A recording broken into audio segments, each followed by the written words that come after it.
Kumusta mga abay? Hello sa inyong lahat dyan, sa aking mga subscribers, viewers. Kumusta kayong lahat dyan? Ngayon may video akong ipapakita. Ito ay Kama diesel engine, 12 horsepower, at ito ay low speed or logger na klase na makina. Tara!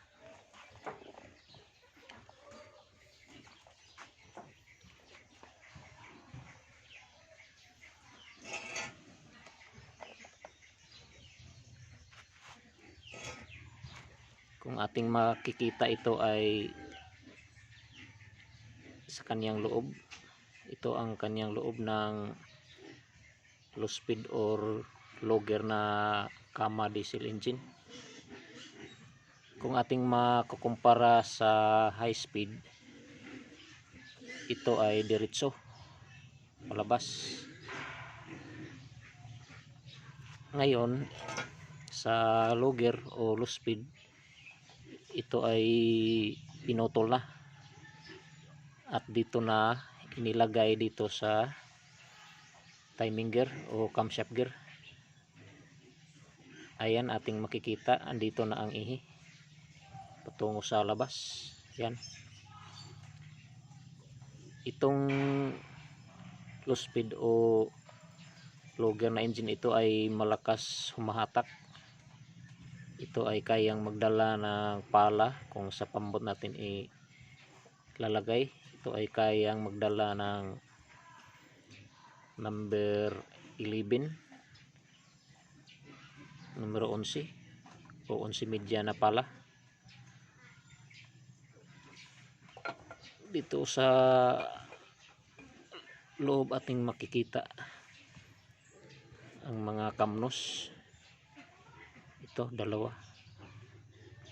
Ito ang magpupus ng push rod patungo sa dalawang barbula, yung exhaust at intake.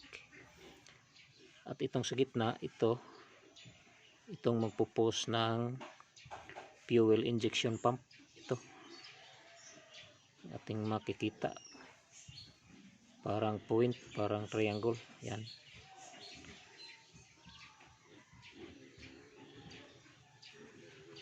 At dito mayroon ding counterbalance, katulad rin ng high speed, may counterbalance rin.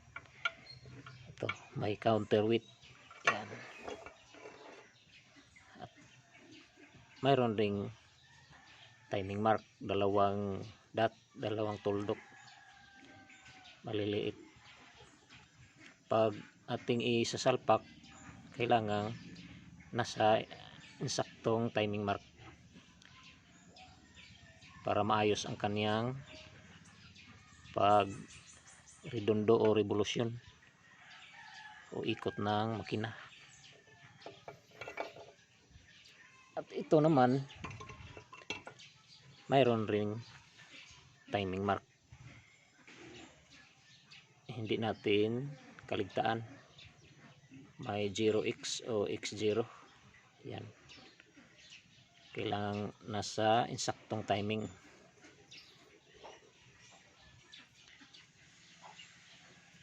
At yan ang sa looban ng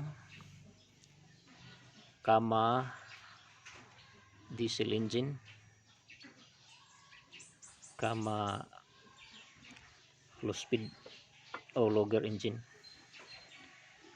Yan.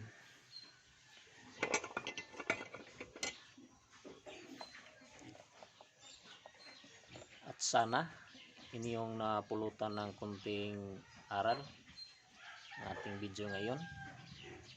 At hanggang sa susunod pa na video na ating ina-upload.